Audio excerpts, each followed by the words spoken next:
Parce que lorsque un dictateur qui s'est érigé en droit, qui se dit qu'il a le droit de vie et de mort sur chaque Guinéen, la résistance du peuple devient un devoir. Parce que ce qui se passe actuellement dans notre pays, ce n'est que le prémisse d'une dictature sanglante qui est en train d'être construite devant nous. Peut-être les plus jeunes n'ont pas connu la révolution. Certes, il y avait des trucs qui étaient formidables, mais aussi en tenant compte du contexte du moment. C'était une situation très difficile. Je voyais mes frères à l'époque, même pour lire un journal Jeune Afrique ou quoi, il fallait se cacher. Pour écouter les radios BBC ou France 24, il fallait le faire dans la chambre. Mais ce que Mamadi veut nous faire revenir en ce 21e siècle, c'est encore pire que ça. Mais le malheur en Guinée, c'est quoi? C'est-à-dire le mal, tant que le mal ne vient pas taper à ta porte, c'est-à-dire tant que ce n'est pas ton frère, ton cousin, si ça arrive à un autre, en Etagui. C'est-à-dire le Guinéen est tellement devenu égoïste et de fois même insensé, stupide, en disant ce qui arrive à l'autre là, ça peut t'arriver à toi aussi. Parce qu'on a cette caractéristique en Guinée d'applaudir le malheur de l'autre.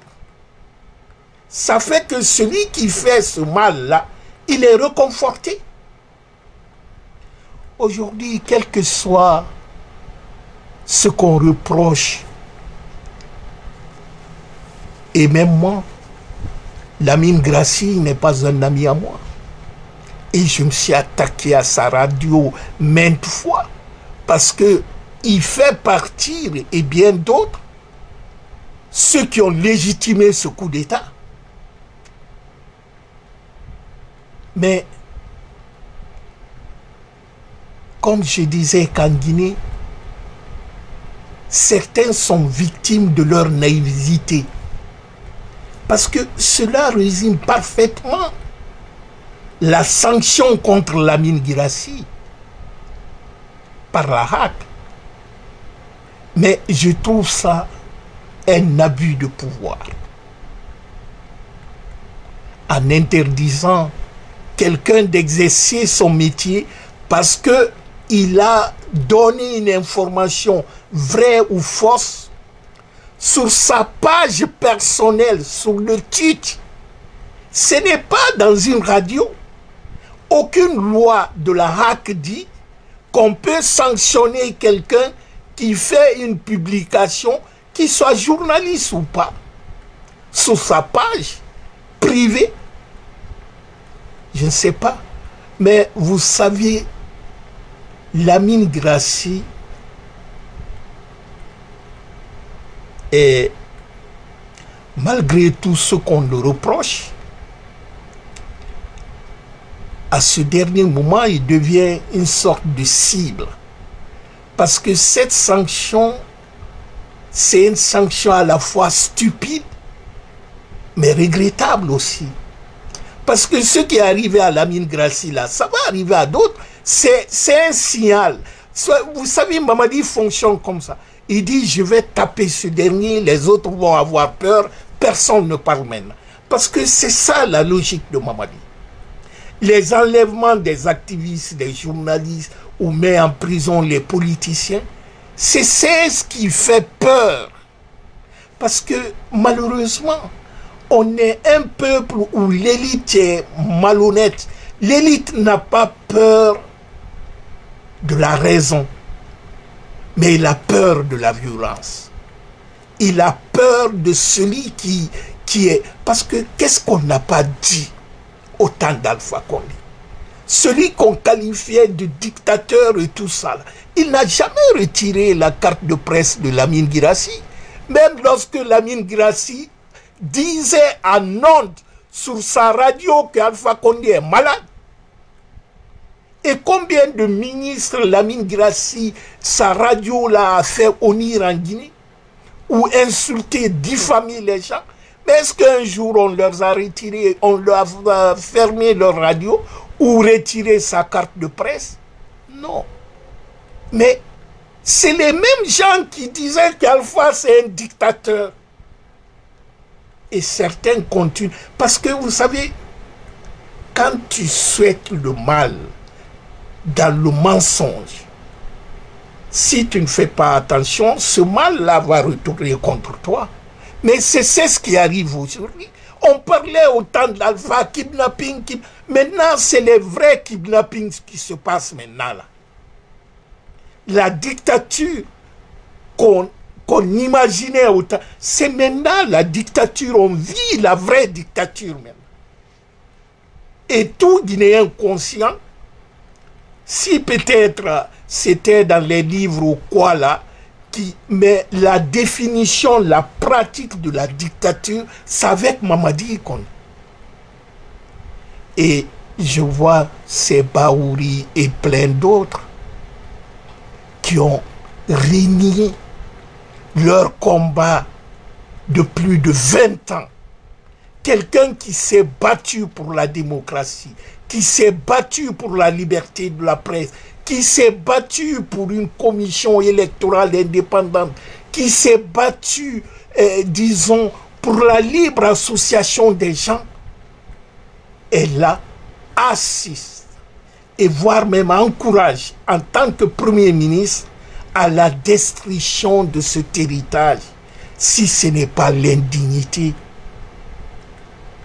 Qu'est-ce que cela a de sens? C'est l'incohérence totale. Mais voyez-vous, la vie est ainsi faite. Vous savez, dans la vie, tout se paye ici-bas. Tout se paye ici-bas.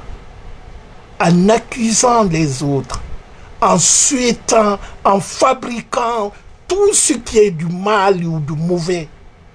Et que Dieu sait ce que tu dis sur le dos de la personne, ce n'est pas vrai. Si tu ne fais pas attention, il va t'envoyer. On dit un peuple qui rejette son bon chef, Dieu va t'envoyer un vrai, maintenant un mauvais chef, un mauvais gens, et tu vas vivre et tu feras la comparaison. Nous sommes dans ça comme ça. Donc la Guinée est prise en otage. Vous savez, dans la vie, l'épaule qui t'a soutenu lorsque tu étais dans la faiblesse, dans la souffrance, faut pas le faire le dos. Faudrait mieux tendre le bras. Mais si tu applaudis ton démon, celui qui est venu détruire le rêve de tout un peuple à cause des petits privilèges, parce que tu t'attends qu'on te donne une voiture, une maison, ou te nommer dans tel poste, tout ça c'est éphémère. Parce que ce que les gens vont retenir de nous, l'histoire retiendra nos actes. Ce n'est pas ce qu'on nous donne en récompense pour nous. Parce que si vous remarquez aujourd'hui, en Guinée, ce qui est grave d'ailleurs, il y a un ami qui me disait ça, que les Guinéens doivent se battre pour quelque chose. C'est-à-dire, pourquoi de génération en génération, on voit le Guinéen, c'est-à-dire il se transforme comme quelqu'un qui est ingrat. Parce que si vous voyez aujourd'hui les cas de Makanera, de Boubacar Souma, même les Ousmane Gawal et tant d'autres, qui renie leur passé, qui disaient, parce qu'on est dans un monde maintenant que tout est archivé. Ce que je dis comme ça, là, 20 ans, 100 ans après, on peut retrouver Mehdi. Donc les gens ne peuvent plus, c'est-à-dire comme avant, ah, moi j'ai pas dit ça, mais il y a audio qui est là. Donc quand tu vois les gens, ceux qui racontaient au peuple, ceux qui disaient, et aujourd'hui c'est les mêmes qui font, comme les gens qui étaient contre le troisième mandat. Quelqu'un qui vient, il dit, je suis contre le troisième mandat, je ne veux pas qu'il... Maintenant, c'est la même personne qui te dit qu'il est pour un coup d'État, c'est-à-dire un poussiste qui prend l'arme, qui vient prendre le pouvoir et qui veut se maintenir. Mais quel est le paradoxe? Est-ce que, comme il disait avant, un coup d'État constitutionnel est mieux qu'un coup d'État armé, sanglant et dictatorial? Mais quelqu'un qui était contre, soi-disant, un coup d'État constitutionnel est pour un coup d'État militaire. Parce qu'il ne faut pas se leurrer. Hey, Mamadi ne peut pas organiser une élection, participer et perdre. Tout ce nyama-nyama, la recensement, tout ça, c'est les formalités. Sinon, Mamadi se considère la seule chose qui peut faire quitter Mamadi, mettre une balle dans sa tête. C'est ça qui veut. Mamadi est un commando suicide. Il a braqué un pays. Donc, parler d'élection là, moi je ne dis pas aux gens de ne pas se recenser, mais moi je ne me ressens. Ça ne sert à rien de se recenser. Certains diront, ouais, c'est l'argent qui est gaspillé, mais écoute, l'argent, si c'est le gaspillage de l'argent, vous savez, la RAVEC qu'ils ont fait la première fois, c'était 50 milliards qui a été jeté dehors. Pourquoi faire ce recensement bidon là? Il y avait un fichier électoral qui était là, qui a été audité par la francophonie. Et tous les partis, les grands partis politiques sont d'accord. Ils disent ce fichier-là, il faut un peu réajuster, là, corriger, et puis on voit que ce fichier-là est bon. Même la communauté internationale, CEDEAO, on dit, mais écoute, il y a eu l'élection en 2020, ce fichier-là a été audité. Donc ce fichier-là est bon pour d'autres élections. Mais il veut rentrer dans toutes ces démarches pour mettre la main sur les... Ça ne servira à rien. Ce n'est que du boucan, du bluff. Mamadi, dans sa tête, il est président déjà. Donc ça ne sert à rien de se recenser ou quoi. Ça n'a aucune valeur. C'est pourquoi je dirais aux compatriotes, vous savez, dans un pays, une dictature ne tombe jamais dans les urnes. Les élections, là, c'est lui qui organise les élections. Ceux qui contrôlent les élections, hein, les maires ou, je sais, les chefs de quartier, vous avez vu, Makanera leur a rencontrés pour leur dire, bon, le chef c'est Mamadi, donc demain s'il y a élection, c'est Mamadi qui est président.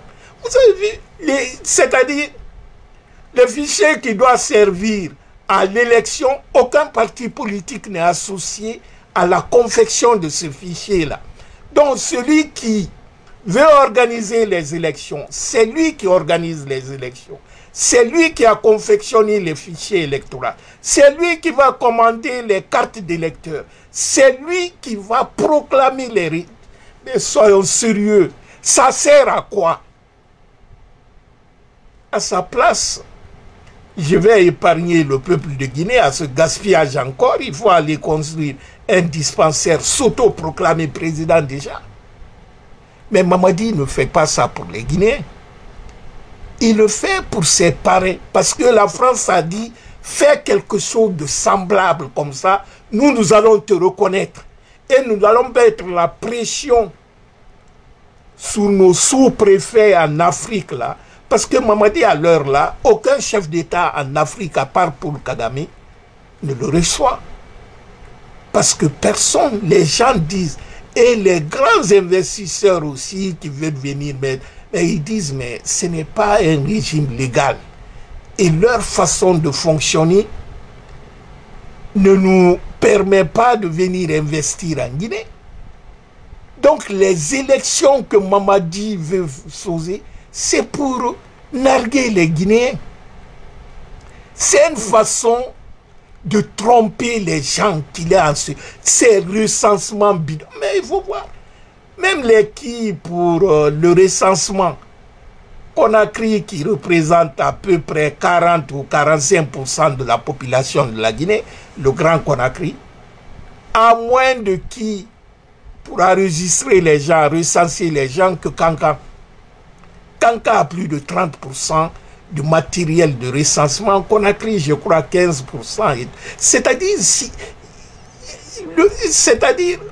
j'ai dit aux gens que l'objectif de Mamadi, lui, il est président à vie. Et si les Guinéens, on permet à Mamadi de se légitimer, parce que Mamadi a la quête de légitimation, de légalité, les Guinéens vont vivre ça mal. Même ceux qui se disent aujourd'hui pro-Mamadi, parce que c'est la révolution, la dictature tue ses fils. Mais comme en Guinée, tant que c'est l'autre, ça ne me concerne pas. Il dit Anaotagi. C'est lorsque ça va tomber sur lui qu'il va se rendre compte, mais en ce moment c'est trop tard. Parce qu'on est dans cette logique-là. Sinon, aucun Guinéen conscient, patriote, voit la vitesse à laquelle notre pays est en destruction. Et que les démagogues partout sont là pour... Mais prenez l'exemple sur la Banque centrale. Les lingots d'or qui ont disparu, c'est plus de 12 tonnes d'or qui a disparu.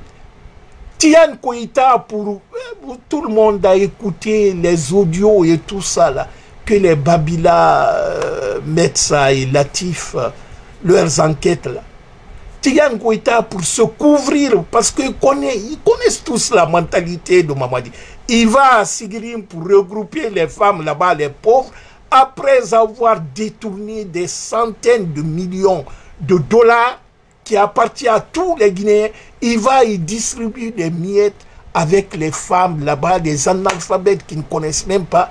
Il dit, ah, Tigan, c'est un gentil gens. Quelqu'un vient voler l'argent qui doit vous permettre de construire les écoles, les dispensaires, l'argent du pays. Il va distribuer un peu aux gens là-bas. Il mobilise les gens. Ah, nous sommes pour Mamadi, pour l'élection de Mamadi. Il va à Mandiana, la même chose. Mais c'est comme ça, c'est-à-dire, c'est un état de clientélisme, le népotisme. Les gens, ils viennent, ils pillent le pays. Mais regardez tous les projets aujourd'hui, même les projets routiers, là, c'est-à-dire l'aménagement urbain et tout ça. Mais allez-y, avec 2 pluies seulement, allez-y voir les routes. J'ai un ami qui m'a appelé de Kindia, mais il dit, je ne comprends pas. Il dit, la route on vient de faire, ça ne fait même pas 6 mois. Mais tout est gâté. Parce qu'on a donné aux amis, aux gens diaspora pourris là, qui étaient abandonnés en Occident, ils n'ont pas d'expertise, rien. Ils viennent prendre les marchés de milliards. Sont eux qui font ces campagnes-là. Parce qu'ils sont en train... Mamadi est devenu leur source de revenus. Vous savez, un pays baillé, Mamadi devient un fonds de commerce pour ces démagogues-là. Donc on est dans ça. Mais regardez la crise de liquidité à la Banque centrale aujourd'hui. Mais aujourd'hui, l'économie guinéenne, les gens ne voient pas directement. Mais quand je vous dis, Mamadi nous a retourné 25 ans encore en arrière, on n'a plus de base économique, c'est-à-dire l'économie guinéenne n'existe plus. C'est-à-dire la Banque centrale, qui devrait être en principe le médecin pour la bonne santé de l'économie, en surveillant la régulation de notre économie, est devenue une caisse que Mamadi plombe. C'est-à-dire la banque centrale n'existe que de nom. Parce qu'il n'y a plus de recettes à la banque centrale. Il n'y a même pas 10 millions de dollars. Et il y a 4 ans de cela, 3 ans disons, Mamadi a trouvé plus de 2 milliards de dollars que Alpha avait laissé. Et sans compter d'autres sommes aussi. Mais comme réserve, c'est-à-dire durant 6 mois, même s'il y a guerre mondiale, la Guinée pouvait s'approvisionner. Mais l'argent là est parti où personne ne connaît. Et on a fait des planches à billets. C'est-à-dire, il nous a fait rentrer dans un cycle de destruction complète du socle. C'est-à-dire les principes de base sur lesquels l'économie fonctionne. Mamadi est venu détruire ça. Ça fait que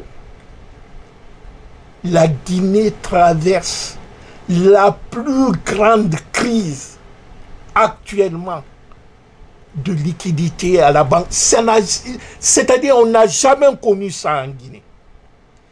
Les biens de banque sont rares au niveau de la banque centrale et au niveau des banques primaires. Et vous voyez, les banques primaires maintenant n'osent plus déposer leur argent à la banque centrale parce qu'ils savent qu'ils ne pourront pas. Même les citoyens, on demande aux citoyens, avant la fête là, on disait que le plafond, tu ne peux pas retirer par mois plus de, je crois, 10 millions ou quelque chose comme ça. Et quelqu'un qui a 300 millions, il a des travailleurs, et le salaire des travailleurs, c'est quelque chose de 50, voire même 100 millions. Toi, tu dis à ce dernier, il ne peut pas retirer plus de 10 millions. Et après la fête, on dit 5 millions. C'est son argent, hein? Ce n'est pas pour toi. Son argent, mais tu le bloques. Et dans le temps, est-ce que les gens viendront encore déposer leur argent à la banque? Donc, au lieu d'encourager les gens, parce que le plus grand problème en Afrique, généralement, c'est la bancarisation, c'est-à-dire les citoyens n'ont pas de compte à la banque. Donc, pour promouvoir cela, il faut faciliter. Mais si l'État même met, c'est-à-dire tu mets ton argent, tu n'as pas accès, c'est ça ce qui fait que les gens n'ont pas confiance à la banque. Et ça fait que l'argent ne va... Les gens préfèrent garder l'argent à la maison, malgré les risques, que d'aller déposer dans les banques. Parce qu'ils ont tous les problèmes du monde pour accéder à leur argent. Et quelqu'un qui fait ça, il tue l'économie. Et parce que c'est dans le mental. Pour que, même si un autre gouvernement vient maintenant, pour que les gens aient confiance, parce qu'ils vont dire, est-ce que ceux-ci aussi ne feront pas comme les autres? Parce que la confiance, ça se construit avec le temps. Donc Mamadi est venu tuer la confiance de notre économie. C'est-à-dire tous ceux qui avaient confiance à la Guinée, et non plus. Mamadi est venu, il y avait l'accord de 20 milliards avec la Chine. C'est complètement gâché. Il y avait l'accord entre la Guinée et le Maroc pour plus de 100 000 tonnes d'engrais par an. Ça a été bousillé. Il y avait l'accord aussi avec l'OMS là pour la construction du barrage de Koukoutamba. C'est détruit. C'est pourquoi quand j'entends certains dire avec les œuvres du professeur Alpha Condé, Mamadi frappe sa poitrine en disant je suis en train de travailler ou des trucs. Mamadi ne fait rien. Mamadi c'est-à-dire c'est un surveillant de chantier. Mais dites-moi, quel est le forum économique que Mamadi a assisté où vous avez vu Mamadi chercher l'argent pour la Guinée? Tout ce que Mamadi est en train de faire ou a sauvé, tout était bouclé. Alpha, c'est comme si quelqu'un qui prépare. Il met tout, il met la table, il attend les invités. Mais avant l'arrivée des invités, quelqu'un vient, il le kidnappe. Il le fait disparaître. Et celui qui l'a fait disparaître, quand les invités viennent, ils disent, ouais, c'est moi qui avais préparé tout ça là, je vous attendais rentrer. Mais quand on lui demande, on dit, mais est-ce que tu peux nous expliquer la recette là, comment tu as préparé ça? Il est incapable d'en parler. C'est ça le problème guinéen. Tout ce que nous voyons comme ça, mais regardez tous les projets que Mamadi a initiés, ces projets, rien. Les aéroports, quel est l'aéroport qui a Souzé? Il y a Goumou qui disait, ah, nous on ne met pas les premières pierres et s'en aller. Il dit dans 6 mois, Goumou, ça fait maintenant 4 ans. Et puis malheureusement, à l'Abbé, il y a 5 gamins qui sont morts parce que l'aéroport de l'Abbé, ils ont abandonné sans surveillance. Il y avait un trou rempli d'eau. Les gamins sont morts dedans. Donc, vous savez, les conséquences de la crise de liquidité à la banque centrale et dans les banques primaires, c'est terrible pour l'économie d'un pays.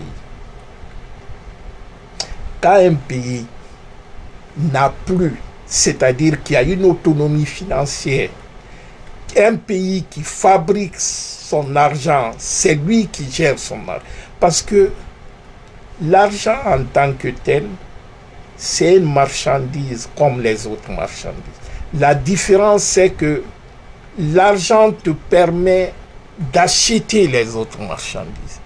Mais pour fabriquer l'argent, il faut payer pour fabriquer l'argent. Mamadi nous rentre dans un système,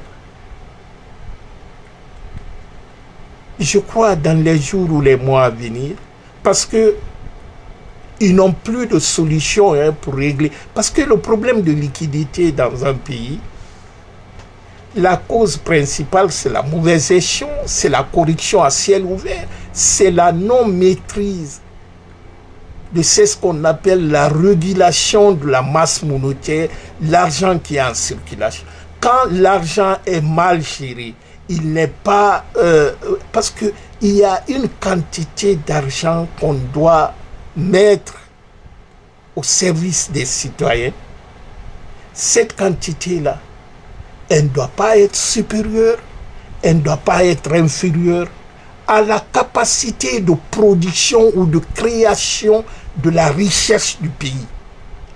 Parce que quand tu crées l'argent, n'est pas accompagné à la production des richesses, c'est-à-dire le bien de service qu'on appelle le produit intérieur brut, si ce n'est pas aligné à ça, tu crées du faux biais. Parce que ça n'a pas de valeur. C'est comme tout le monde peut créer de papier. La monnaie, tu peux créer. Mais la monnaie doit être endossée par la production locale, par la production des biens et des services. C'est ce qu'on appelle dans un pays, par an, on détermine la croissance économique du pays. C'est-à-dire la quantité de biens et de services que le pays a produit par an. Et la Guinée, quand il y a... mais la recette rentre. Un État n'est pas une boutique de Libanais ou une boutique à marché Madina. Dire que quand la recette arrive aujourd'hui, je le dépense demain.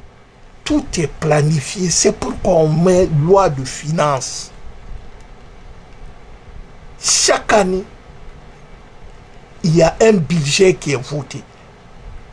Mais ce budget-là est affecté pour les activités bien définies. Mais si toi, tu te couches, tu dis, bon, dis donc, prenez 50 milliards à la Banque centrale, allez-y construire une autoroute de 12 km à la rentrée de Cancan. Et pourtant, ça, ce n'était pas prévu dans la loi de finances. Ce n'était pas prévu dans le budget. Mais quand tu prends l'argent là, ça veut dire que le dispensaire ou la route et l'école ou le salaire des gens, c'est l'argent. On va prendre ça pour aller financer les routes. C'est-à-dire on ne fait pas des projets de privilèges ou les projets pompeux là. Est-ce qu'une autoroute à la rentrée de Cancan est plus important qu'un dispensaire ou une école à Mamou ou à, disons, à Tunifili, Bofa ou tout ça là? En quoi une autoroute à la rentrée de Cancan est importante pour la Guinée? Parce que la Guinée, c'est une nation. Cancan, c'est une ville. Tout le monde aime sa ville. Mais quand le président est, c'est-à-dire quelqu'un qui ne réfléchit pas, qui ne sait même pas comment l'État fonctionne, vient, il prend n'importe quoi, il distribue les véhicules qui coûtent les milliards à des démagogues, là, artistes, il donne les maisons. Mais ce qui est encore, c'est-à-dire ce qui est encore frappant et choquant, c'est lui qui est venu après le coup d'État. Il dit, je vais diminuer le train de vie de l'État. Je vais retirer les véhicules de service à des anciens ministres et les cadres, même leur époux, leur véhicule personnel, Mamadi a retiré. Et aujourd'hui, c'est lui qui distribue n'importe. Mamadi a pris l'argent là-haut. Imaginez-vous, qu'est-ce que Mamadi fait pour mériter plus de 700 milliards de francs guinéens comme budget de la présidence? Je vous dis, ce bandit-là a braqué la Guinée comme on braque une banque. On doit l'appeler braqueur. Mamadi n'est pas un président. C'est un braqueur. Mais tant qu'on assis, on regarde le braqueur, il veut maintenant transformer la Guinée à l'empire. Une sorte de l'empire mandé. Je dis, Mamadi, c'est un malade. C'est-à-dire un drogué. Mamadi, quand il se drogue, pour lui, dans son rêve, c'est instaurer l'empire mandingue. Et c'est lui qui est, c'est-à-dire qu'il est l'incarnation de Samori Touré ou quoi. C'est ça dans la tête de Mamadi. On a affaire avec un fou drogué.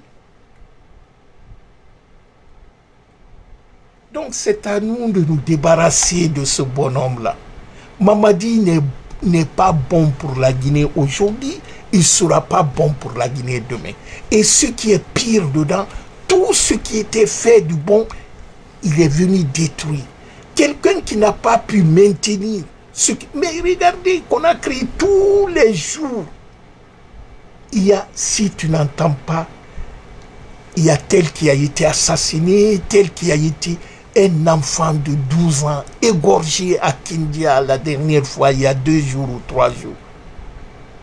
Le mardi passé, un jeune qui a été tué par ses miliciens, les forces spéciales à Dabondi. On le laisse là-bas. Et ces bérets rouges-là, combien de crimes qu'ils ne font pas?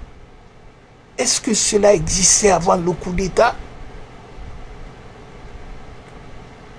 Mais sans parler tout ce qui est gabegie, et on ne peut même pas citer. C'est-à-dire le pays est tellement en mauvaise posture. Je vous dis, si on laisse Mamadi aller, la Guinée sera pire comme la Somalie ou Haïti. C'est-à-dire Mamadi, regardez, dans l'armée même, il est en train de déconstruire tout, créer une armée dans une armée. C'est l'indiscipline là, il va... J'entendais l'autre fois qu'ils sont partis recruter aussi les jeunes de l'Axe là pour les amadouer qui veulent faire. C'est-à-dire, ils veulent prendre ces jeunes-là pour venir mater leurs frères demain. Ils leur donnent les tenues pour ça. C'est-à-dire, dans l'armée guinéenne, c'est comme si les déchets de la société, on leur met dans l'armée. Comment ceux-ci peuvent rétablir l'ordre? Un délinquant ne peut pas rétablir l'ordre. C'est-à-dire, Mamadi, c'est un délinquant. Je ne sais même pas comment on l'a fait rentrer dans l'armée. C'est le mal, en fait. C'est pourquoi j'ai dit, pour comprendre le présent de quelqu'un ou de quelque chose, il faut un peu regarder son passé. Le malheur qu'on a aujourd'hui, c'est que on est tombé sur un déchet. Parmi tous les coups d'État en Afrique, s'il y a un poussiste qui devrait être content et heureux, ça devrait être Mamadi. Parce qu'il a trouvé, tout est fait, tout est... Mais la Banque mondiale a dit que la Guinée est l'un des rares pays de l'Afrique qui est résilient face au Covid, que l'économie guinéenne est robuste.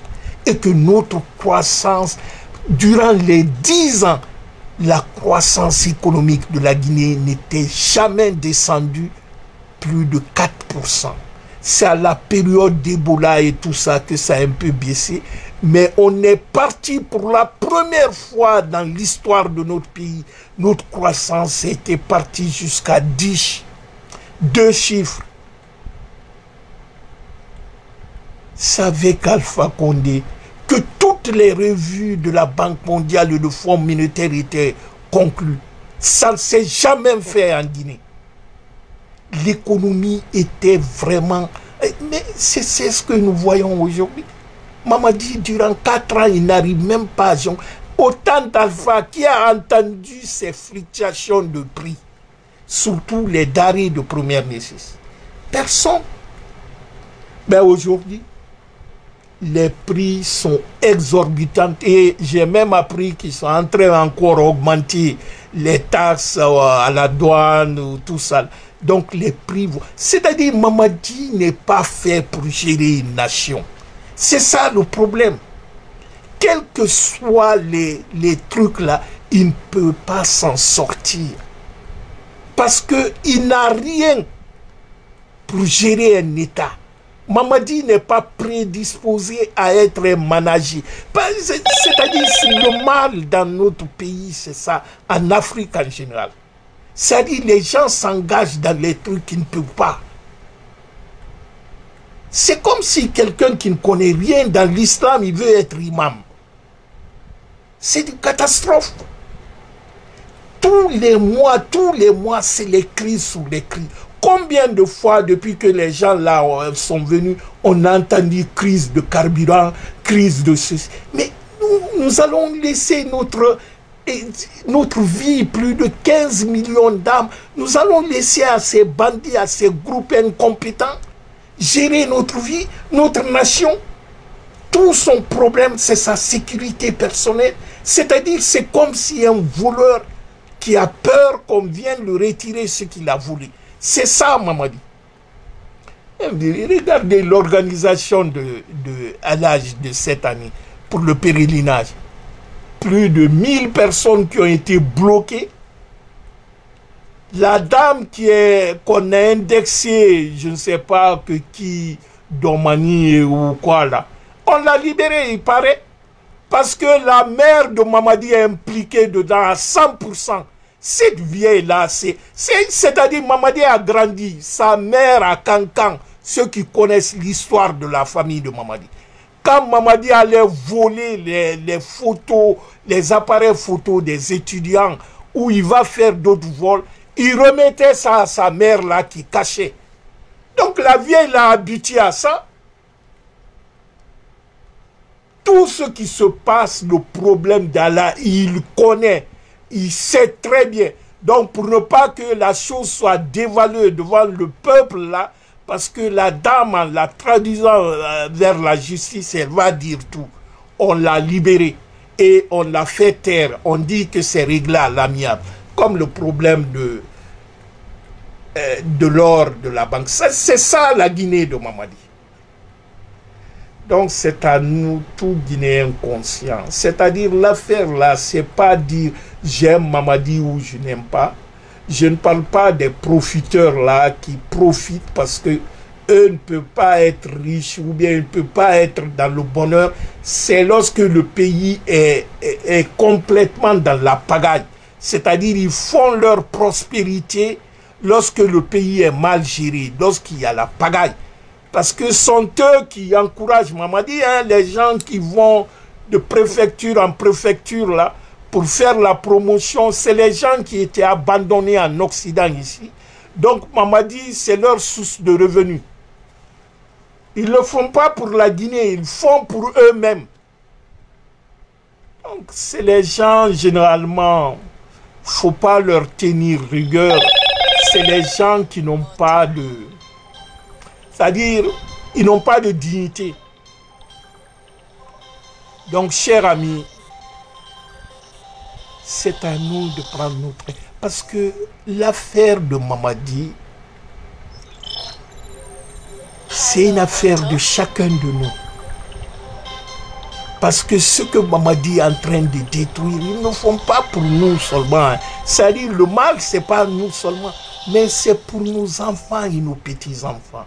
Et surtout, c'est pour salir la mémoire de nos dévanciers.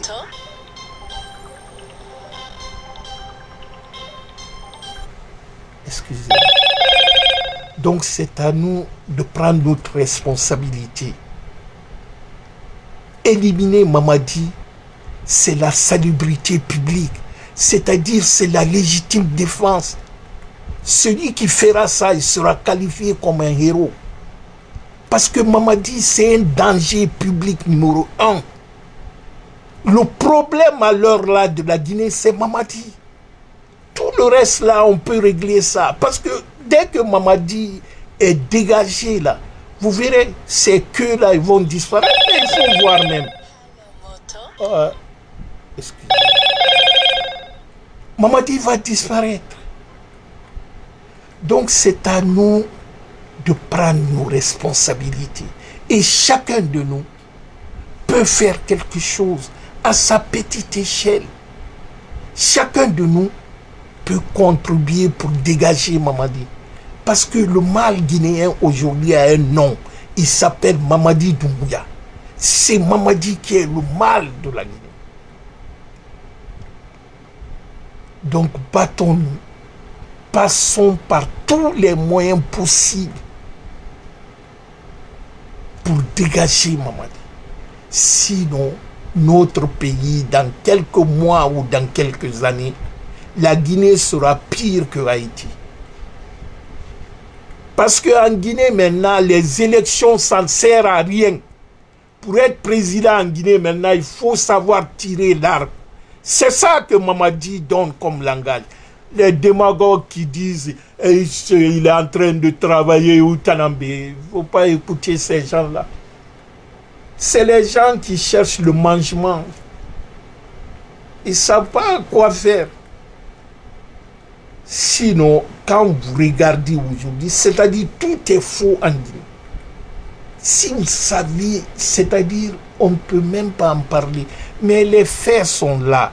Les jours ou les mois à venir, les Guinéens seront encore. C'est-à-dire, depuis que ces gens sont venus, ils ne font que gérer les crises. Et vous pouvez confier la destinée d'une nation pour quelqu'un qui ne règle pas les crises, mais il crée les crises. Il ne fait que créer les crises et mal gérer ces crises.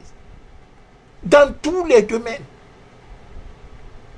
Tout ce qui était du bon, qui existait, il n'arrive pas à maintenir ceci, mais il vient y détruire. Et le problème de courant, le Guinéen avait pensé à autre chose. Au temps d'Alpha, on ne parlait plus de cela, surtout dans le Grand Conakry.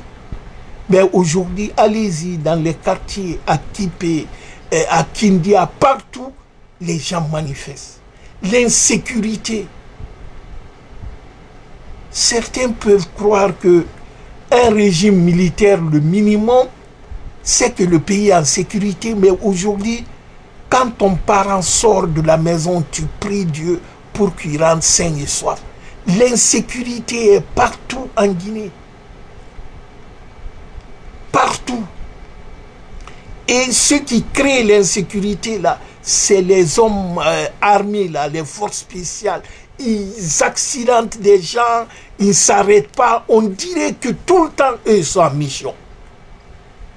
Et quand ils tuent les gens, ils laissent les cadavres là-bas, il n'y a pas d'enquête, rien. C'est-à-dire pour eux, ils sont intouchables. Celui qui a enlevé Guélima, c'est un des garde-corps proches de Mamadi. Et c'est par, disons, la recommandation de Mamadi d'aller arrêter Guélima.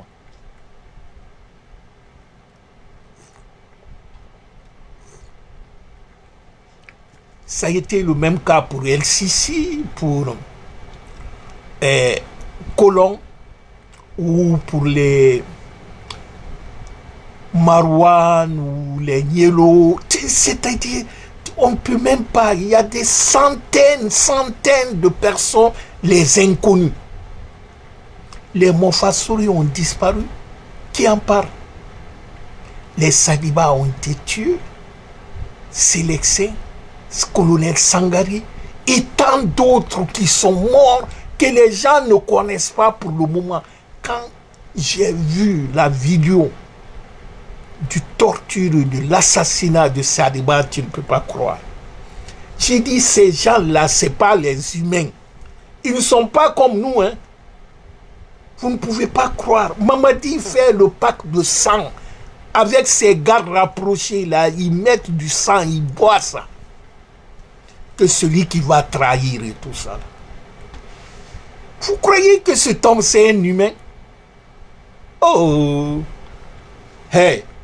Celui qui a le courage, tu n'as pas besoin de 3 jours ou quoi là, tu te décides, tu l'élimines, Mamadi. De quelle manière, on ne sait pas. Mais tu l'élimines sur la terre guinéenne.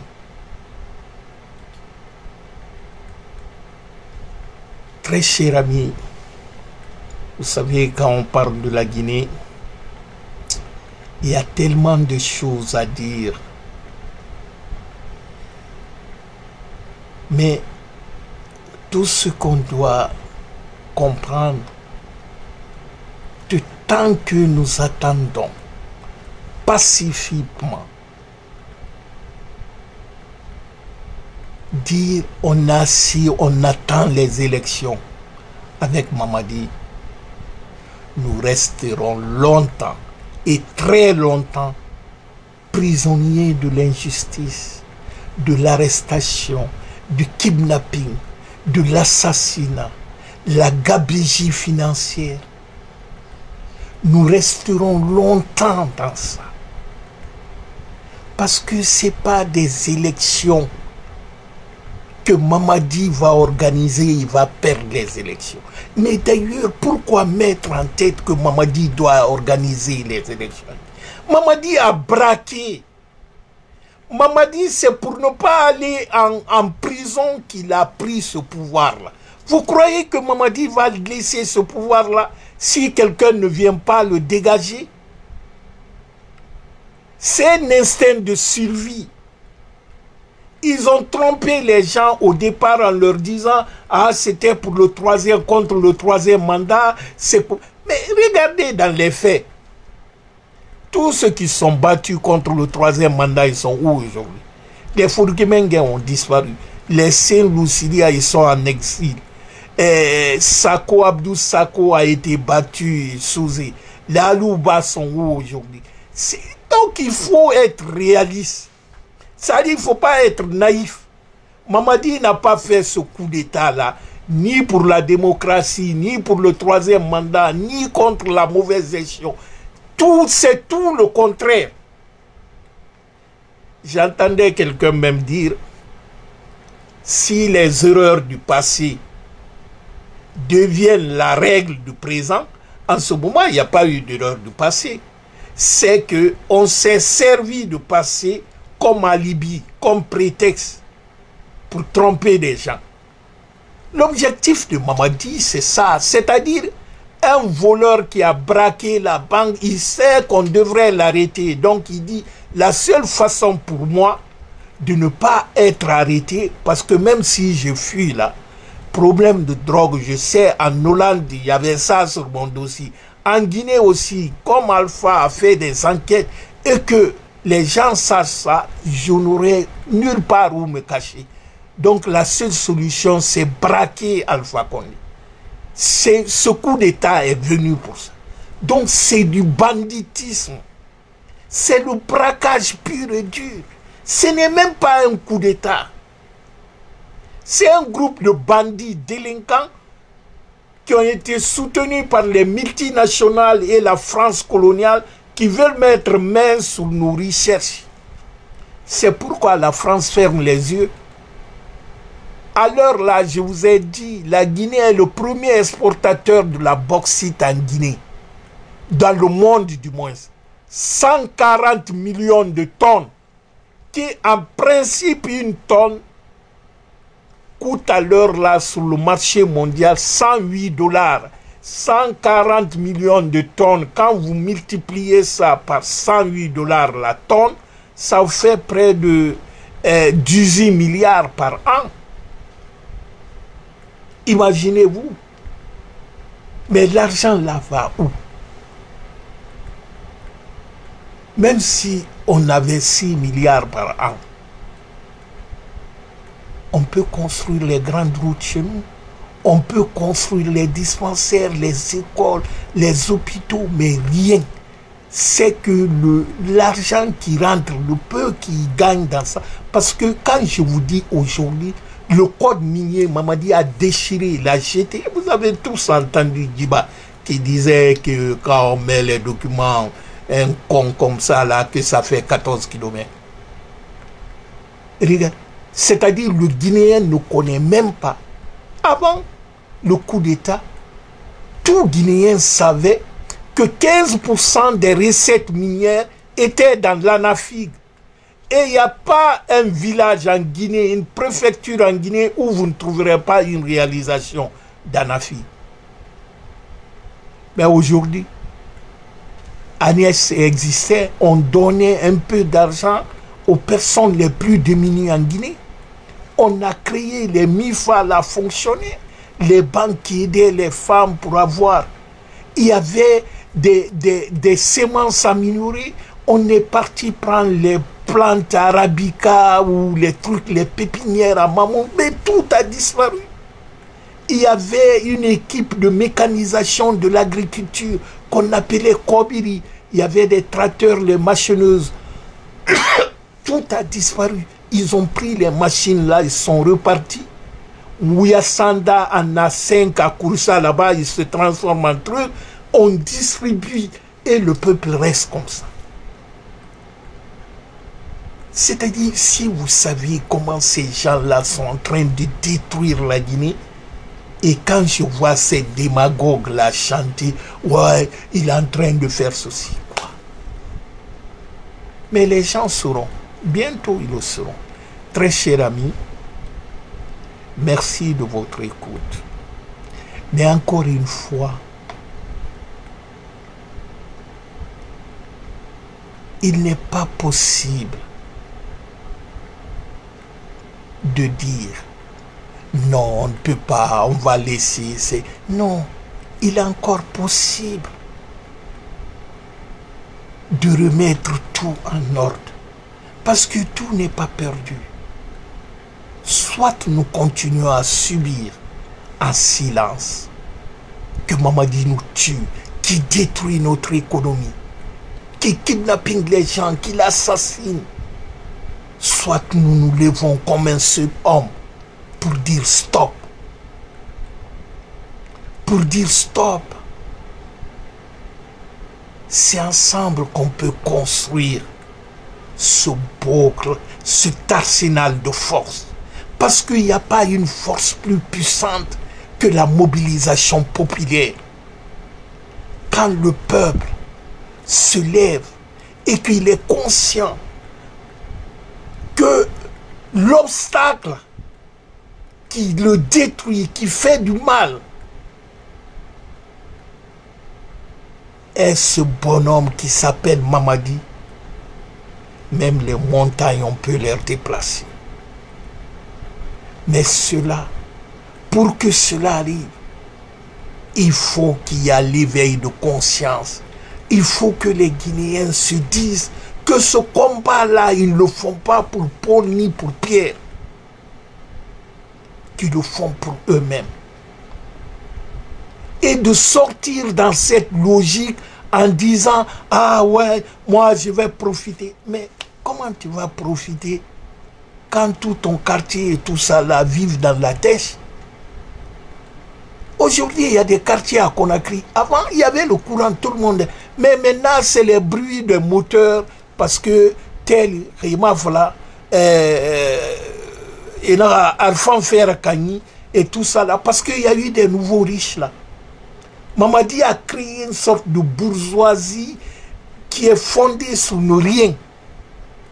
Un groupe de gens abandonnés qui étaient en Occident, aujourd'hui qui sont dans les grosses voitures, ils sont directeurs ceci, cela. Donc c'est à nous de nous lever. Parce que le changement ne vient pas tout seul, ça ne tombe pas du ciel. Il faut provoquer le changement. Il faut que le peuple de Guinée se réveille. Et cela va de notre avenir. Guinéens et Guinéennes, notre avenir est dans notre main. Cela, on ne doit pas négocier. On ne doit pas rester dans le silence, dans l'immobilisme. Seule la lutte libère. C'est en se levant ensemble et aucune force ne peut résister. C'est ce message qu'on doit passer partout, dans nos groupes, en parler à nos frères, à nos parents, parce qu'eux ne font que tromper nos parents. Ils ne font que les désinformer. Donc notre rôle et notre devoir, c'est d'abord conscientiser et agissons maintenant. Parce que si nous attendons trop longtemps, le mal sera fait. Parce qu'il y a des choses qui sont irréversibles. Donc mobilisons-nous partout où nous sommes dans le monde. Mobilisons-nous pour dégager ces bandits. Parce qu'ils ne sont pas bons pour nous. Mamadi n'est pas là ni pour les Malinqués, pour les Soussous, Peuls ou Forestiers. Mamadi est là pour un groupe, un clan de mafieux. Et ce groupe de clans de mafieux, c'est composé de toutes les ethnies. Mamadi utilise les ethnies pour se maintenir. Sinon, Mamadi, c'est un délinquant, c'est un voyou. C'est un vendeur de drogue, c'est ça. Il n'y a pas d'autre qualificatif. Donc, chers amis, battons-nous. Ne nous décourageons pas. Passons le message, sensibilisons, informons nos parents, nos frères, nos sœurs, leur dire qu'on ne gagne pas une lutte ou un combat dans le silence et dans l'immobilisme. C'est la lutte qui libère. Il faut que nous luttons, il faut que nous nous révoltons contre l'injustice que nous subissons maintenant. Parce que Mamadi, ce n'est pas beau de voir Mamadi dire, nous les Guinéens, de dire que c'est Mamadi qui est le président de notre pays. Ça ne nous fait pas honneur, c'est honteux.